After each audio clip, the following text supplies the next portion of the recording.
Halo, Assalamualaikum teman-teman. Saya ingin menerangkan tentang UAS Statistika dan Probabilitas.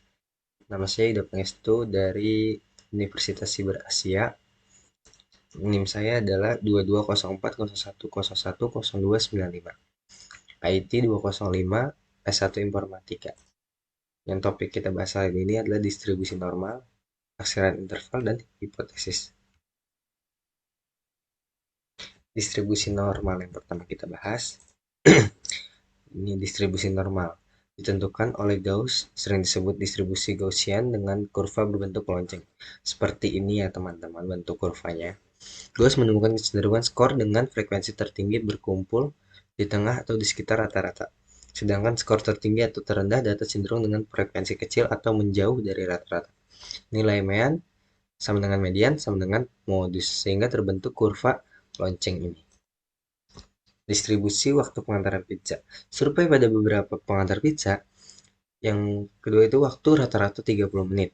Standar defisiensinya adalah defisiasinya 5. Ini merupakan sebaran pada kumpulan data berdasarkan rata-ratanya. Semakin dekat standar deviasi ke 0, semakin rendah variabilitas data dan rata-rata semakin dapat diandalkan. Artinya kumpulkan data tidak jauh berbeda.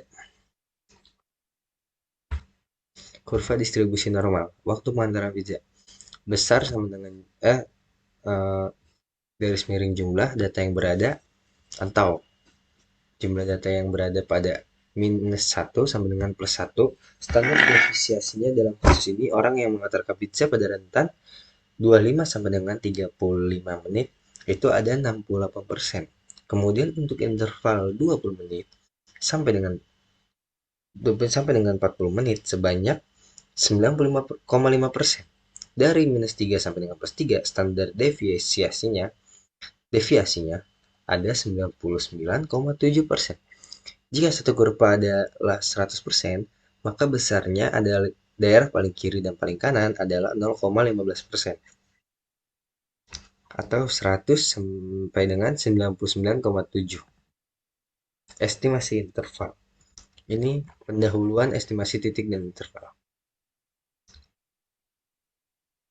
Oke, estimasi titik dan interval. Estimasi titik harga parameter diduga dengan satu harga, yaitu statistik sampel. Contoh diperkirakan rata harga saham 5.000 per lembar.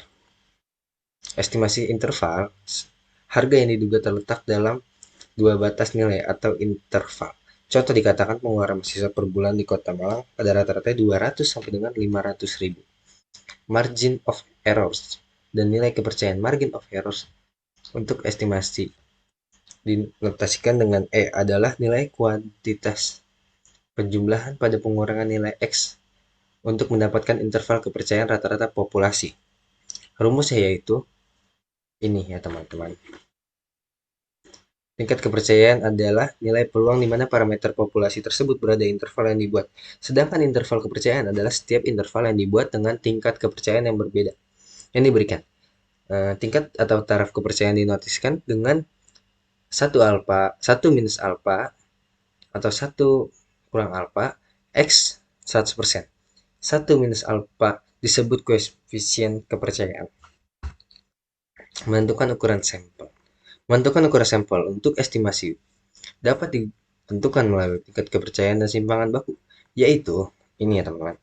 Ukuran sampel yang diperoleh dengan cara mengantisipasi margin of errors. A, tabel Z yang ini teman-teman. Oke, next.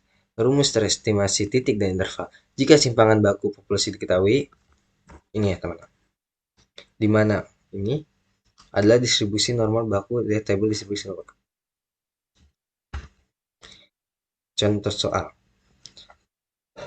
Suatu pabrik cat ingin menentukan waktu pengeringan rata-rata dari suatu cat interior terbaru jika dari 12 kali uji tes tersebut diperoleh mean waktu pengeringan 66,3 menit dan deviasi standar 8,4 menit, maka konstruksikan interval konfidensi atau estimasi interval 95% untuk mean yang sebenarnya.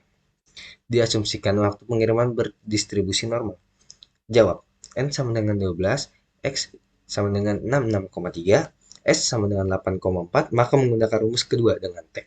1 minus alfa sama dengan 95%, alfa sama dengan 5%, alfa eh, garis miring 2 sama dengan 0,25%, TO 0,25, 11 derajat kebebasan N minus 1. Berdasarkan tabel didapat 2,201. Ini jawabannya, teman-teman. Hipotesis. Hipotesis adalah dugaan atau dapat diterima, ditolak, atau perlu diuji. Hipotesis statistik adalah dugaan tentang parameter rata-rata varian proporsi. Hipotesis statistik. Hipotesis statistik diuji secara empiris berdasarkan data uji hipotesis. Ini manfaatnya uji hipotesis, teman-teman. Jenis hipotesis statistik. Hipotesis awal HO atau sama dengan dugaan awal. Hipotesis alternatif H1 sama dengan alternatif yang diinginkan atau lawan dari H0. Ini jenis pengujian, teman-teman. Ini contoh pengujian hipotesis. Pengujian satu arah kiri. Pengujian satu arah kanan, pengujian dua arah. Prosedur pengujian hipotesis. Ini teman-teman. Ini satu arah kiri. Ini teman-teman, cara pengambilan keputusan didasarkan pada jenis hipotesis yang digunakan. Ini teman-teman.